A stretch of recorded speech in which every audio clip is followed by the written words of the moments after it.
Baik, bismillahirrahmanirrahim. Assalamualaikum warahmatullahi wabarakatuh. Jumpa lagi dengan saya di Abil Maiwa Channel.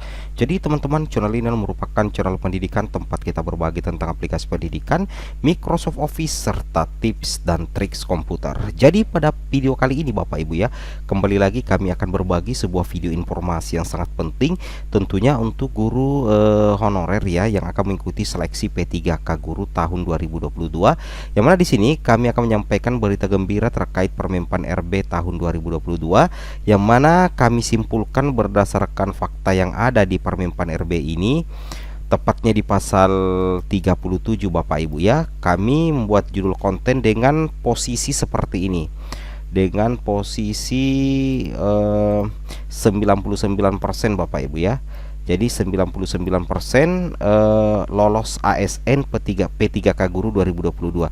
1%-nya nanti itu berarti tidak lolos, tapi ada 99% lolos ASN P3K untuk pelamar prioritas 1 atau prioritas pertama P3K lolos menjadi ASN P3K Guru tahun 2022. Ini bukti resminya. Jadi kami punya bukti resminya Bapak Ibu ya.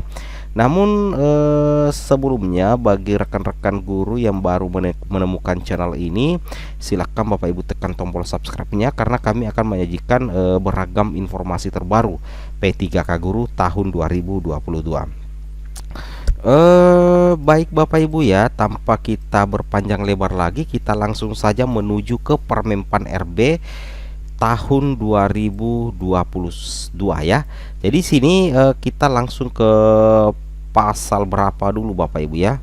Kita langsung ke pasal 37 ya. Jadi di sini kita tuduh poin saja pasal 37 paragraf ke-7 terkait dengan pemenuhan kebutuhan. Jadi kalau dikatakan pemenuhan kebutuhan itu ada mirip-miripnya dikit ya dengan istilah optimalisasi formasi ya. Nah, jadi ada mirip-miripnya dengan optimalisasi formasi untuk pasal 37 terkait dengan pemenuhan kebutuhan. Nah, seperti itu Bapak Ibu ya.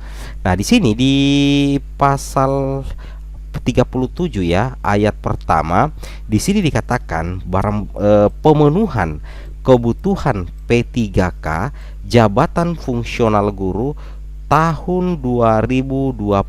Jadi saya ulangi, pemenuhan kebutuhan P3K jabatan fungsional guru tahun 2022 didahulukan Bapak Ibu ya. Ini di ayat 1 ya, pasal 37, didahulukan untuk pelamar prioritas pertama. Nah, jadi seperti itu ya.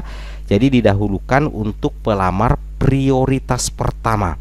Jadi terkait dengan pemenuhan kebutuhan P3K jabatan fungsional guru tahun ini, itu nantinya Bapak Ibu ya didahulukan untuk pelamar prioritas pertama.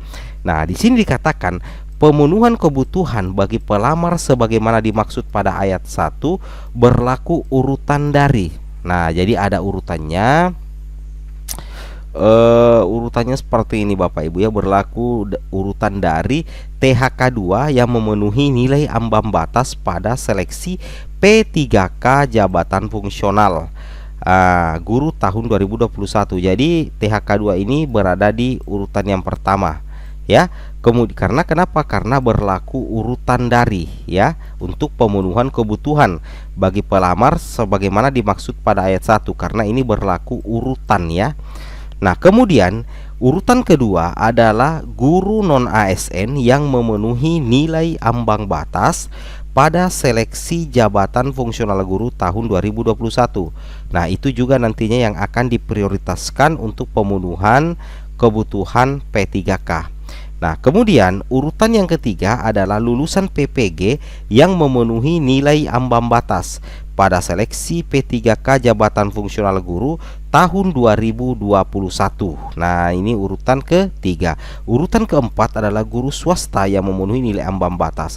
Jadi singkat cerita Bapak Ibu ya, untuk pemenuhan kebutuhan P3K jabatan fungsional guru tahun 2022 nantinya didahulukan pelamar prioritas 1. Nah, untuk pelamar prioritas 1 ini Bapak Ibu ya, ini urutannya. Jadi berlaku urutan Nah, mulai dari THK 2 yang intinya lolos passing grade ya, intinya lolos passing grade dari THK 2, guru non ASN, lulusan PPG dan guru swasta. Nah, seperti itu Bapak Ibu ya, intinya lolos passing grade, maka akan masuk dalam prioritas atau didahulukan untuk pelamar prioritas pertama. Nah, seperti itu Bapak Ibu ya.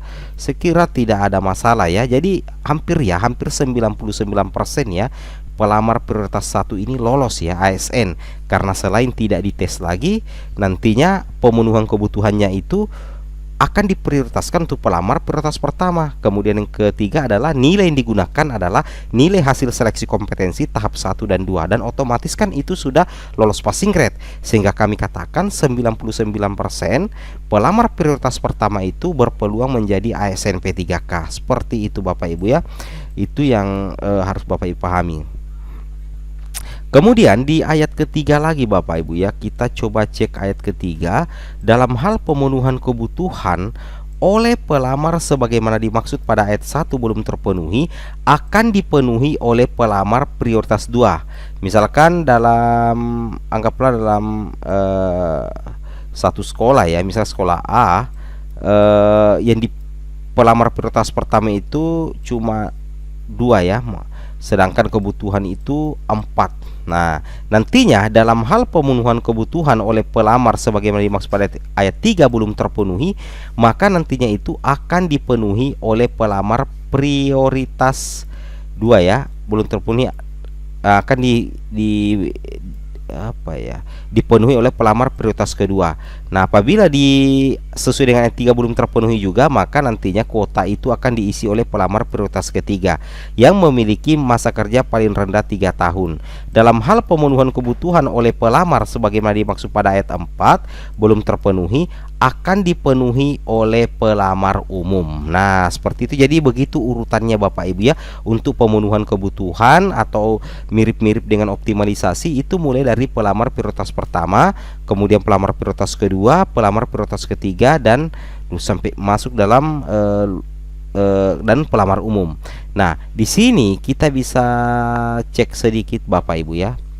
Di sini yang admin masih penasaran, untuk ayat 2 pasal 37 di sini dikatakan pemenuhan kebutuhan bagi pelamar sebagaimana dimaksud pada ayat 1 berlaku urutan. Berarti ini berlaku urutan, apakah ada prioritas, ada skala prioritas bahwasanya THK 2 akan lebih didahulukan terlebih dahulu dari guru non ASN. Guru non ASN akan lebih dahulu diutamakan daripada lulusan PPG atau guru swasta. Nah, karena di sini ada kata berlaku urutan, kami belum bisa menebak-nebak ke sana Bapak Ibu ya. Tapi kalau prediksi kami secara pribadi bisa jadi ada pemberlakuan urutan ya, sesuai dengan Permenpan RB tahun 2022. Nah, misalkan ada kasus seperti ini di sekolah A, misalkan ada 4 formasi, ada 1 formasi, sedangkan pelamarnya itu semuanya lulus passing grade, ada THK 2, ada guru non ASN, ada lulusan PPG, ada guru swasta. Kira-kira manakah yang akan dijadikan ASN di sini? Karena keempat pelamarnya itu semuanya lolos PG Bapak Ibu ya, lolos PG. Nah, itu semua lolos PG ya. Nah, jadi di sini jawabannya ya terkait dengan apa ya? Di sini ya. Di sini. Nah, ini. Jadi dalam hal pelamar umum memiliki nilai hari sama ya, bukan ya. Ini. Tapi kalau kami perhatikan apa ya Bapak Ibu ya, itu kayaknya tidak seperti itu ya, tidak seperti itu. Nah, meskipun di sini dikatakan berlaku urutan ya, berlaku urutan di pasal 37. Kita kembali dulu ya. Kita kembali dulu pasal 37. Nah, di sini dikatakan berlaku urutan ya. Berlaku urutan. Jadi kami belum bisa menjawab ini berlaku urutan ya. Tapi jika dalam satu sekolah itu semuanya ada 4 yang mendaftar cuma formasi 1, maka kemungkinan diambil itu adalah nilai kompetensi tahun 2021 yang tertinggi, atau kalau berlaku urutan ini maka yang diambil adalah THK 2. Seperti itu Bapak Ibu ya. Oke, tapi kami tidak berani menerka-nerka, tapi kami coba jelaskan secara umum saja bahwasanya Bapak Ibu harus pahami bahwa untuk pemenuhan kebutuhan nantinya itu akan diprioritaskan pelamar prioritas pertama dari 4 kategori ini, mulai dari THK 2, guru non ASN, lulus PPG, dan guru swasta yang lolos menjadi ASNP 3K karena lolos passing grade. Seperti itu ya. Nanti kalau masih ada sisa kuota yang belum dipenuhi oleh pelamar prioritas pertama, barulah dipenuhi oleh pelamar prioritas ketiga dan prioritas kedua dan prioritas ketiga. Seperti itu Bapak Ibu ya. Jadi terkait dengan hal ini sangat penting sekali Bapak Ibu untuk pahami ya. Nah, jadi intinya ini menjadi salah satu kabar gembira sih menurut admin ya, karena di pemenuhan kebutuhan ini nantinya guru lolos passing grade itu atau pelamar lolos passing grade akan mendapatkan prioritas. Jadi admin yakin bahwa hampir ya 99,9% itu menjadi ASN sih sebenarnya ya. Mudah-mudahan seperti itu. Oke, mungkin cukup sampai di sini informasi dari kami. Assalamualaikum warahmatullahi wabarakatuh.